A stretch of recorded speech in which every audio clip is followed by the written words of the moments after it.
En ce qui concerne la définition des concepts, je crois que je ne vais pas revenir sur l'intervention du professeur Nda en ce qui concerne la mondialisation. Je dirais seulement, au niveau des grands principes directeurs, que l'histoire de l'humanité permet d'affirmer que l'immobilisme est un mythe, car aucune société n'a pu échapper au principe universel de renouvellement, de transformation matérielle et immatérielle de sa culture. Ce qui varie, ce n'est donc pas le principe de la transformation, mais les conditions et les modalités de cette transformation. 3 modalités s'offrent aux sociétés lorsqu'elles entrent en contact les unes avec les autres. Soit par autoproduction et auto-accumulation, les cultures se transforment de façon endogène. Le changement est ainsi produit par un continuum, une résultante de la création interne. Une autre possibilité, c'est le transfert et l'assimilation forcée des cultures étrangères ou des éléments de culture étrangères qui viennent s'imposer et étouffer les cultures d'origine. Je crois que c'est ça le cas des pays africains. Il y a une troisième possibilité, c'est une combinaison plus ou moins équilibrée de ces 2 processus qui cohabitent. Ça veut dire il y a une création interne et en même temps un apport extérieur. Et quand il y a un équilibre dans ces 2 formes-là, on a le modèle asiatique au Japon, en Chine, les cultures de base RSC, mais ils ont reçu de l'extérieur la formation scientifique et technologique. Ils n'ont pas refusé la science, mais ils ont refusé la culture. C'est-à-dire la langue, les religions, les manières de vivre, de manger, de dormir.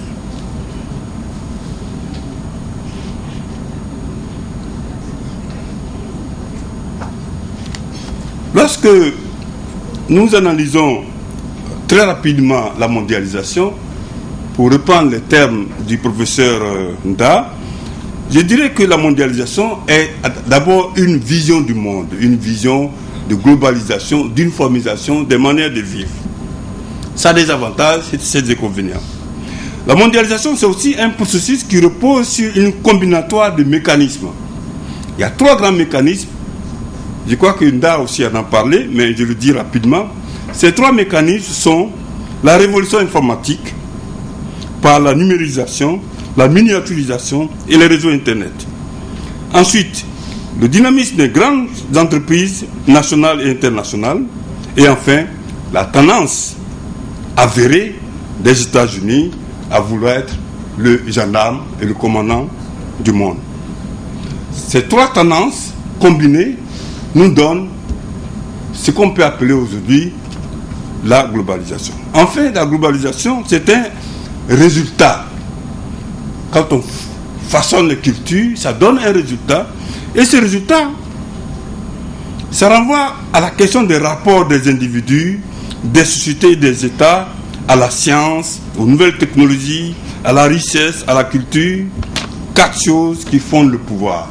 C'est-à-dire, en gros, la mondialisation, c'est le rapport de l'homme avec le pouvoir aujourd'hui. Et quand on fait l'analyse au niveau de l'Afrique, des États africains, on se rend compte que ce rapport au savoir, à la technologie, à la culture, traduit à la fois des sentiments d'insatisfaction, des sentiments de frustration, mais aussi des espoirs et des opportunités. Ça veut dire qu'on peut tirer aussi, comme le professeur Nda l'a dit, des opportunités de la mondialisation. Maintenant, je vais venir sur la notion de culture. La culture, tout le monde en parle, mais qu'est-ce que c'est? Il y a 2 définitions, grosso modo, qui sont proposées de la culture. Il y a une qui est, qui est statique, qui dit que la culture, c'est l'ensemble des créations matérielles et non matérielles d'une société. Tout ce qui se fait dans la société, que ce soit matériel ou matériel, et qui est fait par l'homme. Ces créations comprennent les langues, les croyances, les pratiques qui s'y attachent, l'organisation familiale et sociale, les techniques, c'est-à-dire l'habitat, l'agriculture, le transport, la santé, l'industrie, etc., les arts, les modes, les mœurs et l'éducation. Le rapport de l'éducation avec la culture est un peu complexe parce que l'éducation est à la fois un élément de la culture, mais en même temps, c'est le canal, l'instrument par lequel la culture est véhiculée. Donc, il appartient à la culture, l'éducation appartient à la culture, mais en même temps, elle devient un instrument aussi pour la diffusion de la culture. C'est pour ça qu'il y a une deuxième définition de la culture qui est dynamique. Elle est de Chambard de Louvre, qui dit que la culture n'est pas seulement un produit culturel, elle est aussi et surtout une action, un processus de changement social.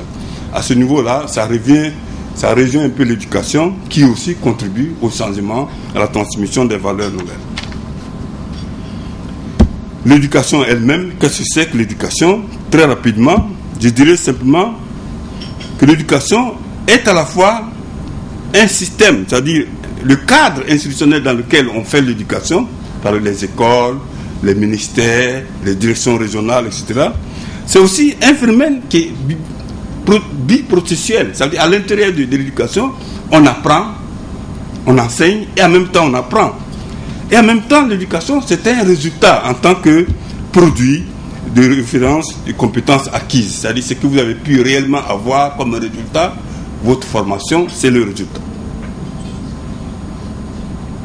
Bien qu'étant l'instrument de la transmission des cultures endogènes et exogènes, l'éducation est elle-même soumise aux effets et contraintes de la mondialisation. Je vais vous donner 3 exemples pour montrer que l'éducation n'est pas en dehors, puisque elle fait partie de la culture, elle aussi, elle est soumise.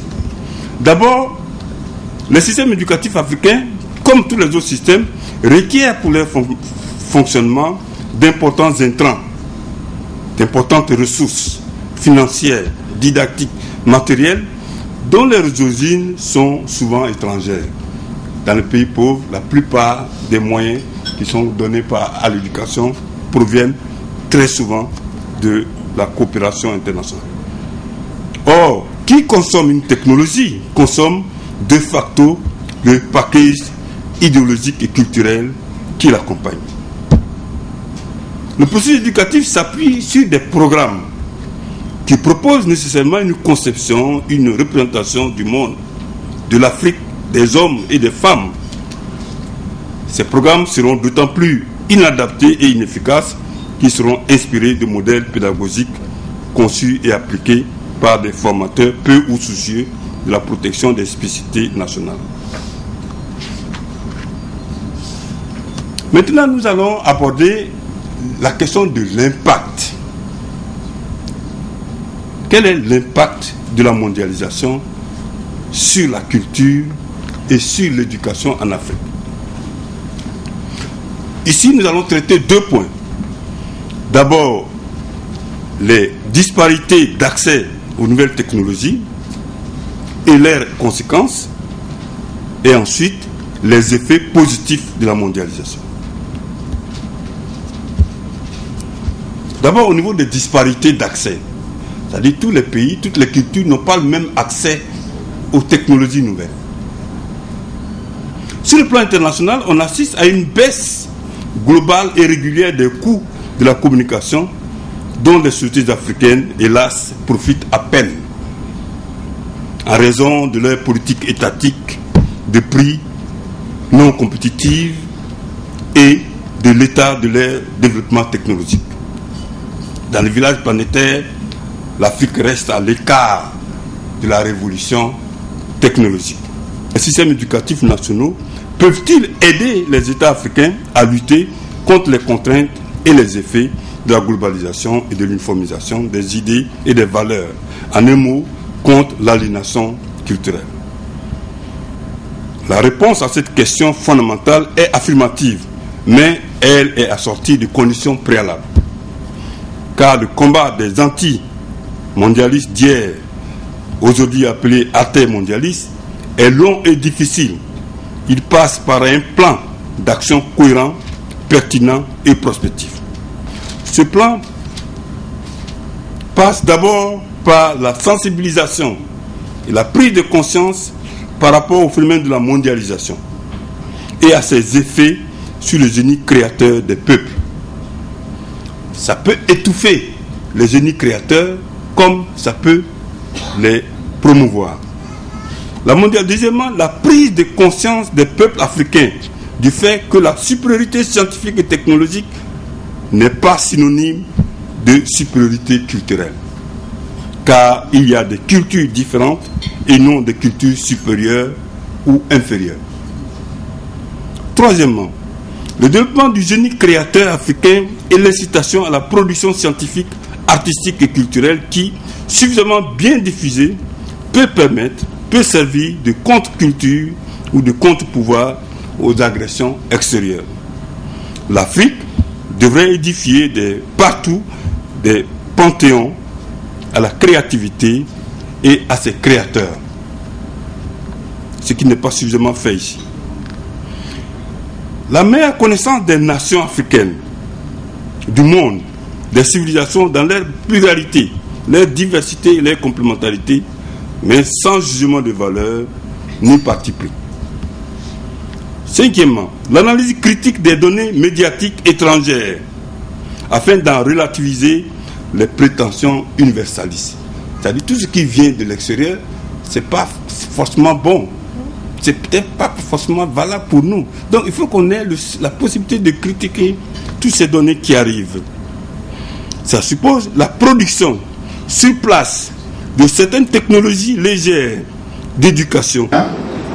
Ceci dit, la mondialisation, à écouter les différentes conférences,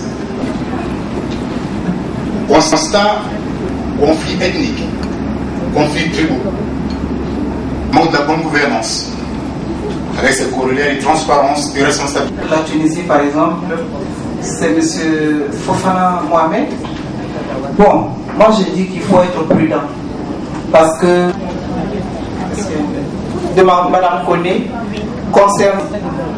Bon, je crois que l'émergence de membres de la société civile, ce ne sont pas des organisations, seulement des ONG qui réfléchissent, qui se mettent ensemble, qui réfléchissent les situations et les problèmes. Et nous, ici en Côte d'Ivoire, on peut faire la même. On a bien pris la mesure des enjeux, alors on peut se occulter tous ces problèmes-là. Aujourd'hui, on ne parle plus de déclaration des droits de l'homme, on parle de tradition universelle des droits de l'homme. La vie d'un Africain vaut aussi bien la vie d'un Européen. Fofana Mohamed avait dit, est-ce qu'on peut aller sans une cure, n'est-ce pas, préalable par rapport à l'impunité, tout de réformes structurelles internes. Ce sont des préalables. Si nous n'avons pas d'État, donc je crois qu'il y a des réformes à faire. Donc je m'en vais, je décembre 2003, et qui je pense pourrait aider un tant soit peu à comprendre une perspective pour que les pays africains prennent du néant. Il faut que nos États soient des réalités qui vont prendre une part active au développement international. Demander à parler de la question internationale, il faut absolument qu'il y ait au Burkina Faso, j'aime bien donner cet exemple, avant la libéralisation de l'État, pour assurer la régulation, parce que l'État est promoteur de l'intérêt. Il dit au fond, vous n'avez pas donné l'exemple concret pour la Côte d'Ivoire, que ne peut qu'organiser une économie de guerre et non de développement régional. Et je crois qu'il faudrait faire preuve de réalisme et l'avenir sur toutes ces choses-là. Alors quelqu'un a dit, intégrer ce qu'on appelle l'autonomie collective par la solidarité. Et là je vois que M. le ministre, qui a porté haut le drapeau du groupe de 77, maritime, etc. Et je ne sais pas si vraiment le rêve que vous puissiez nous faire partager cette expérience-là. Qu'est-ce que vous avez fait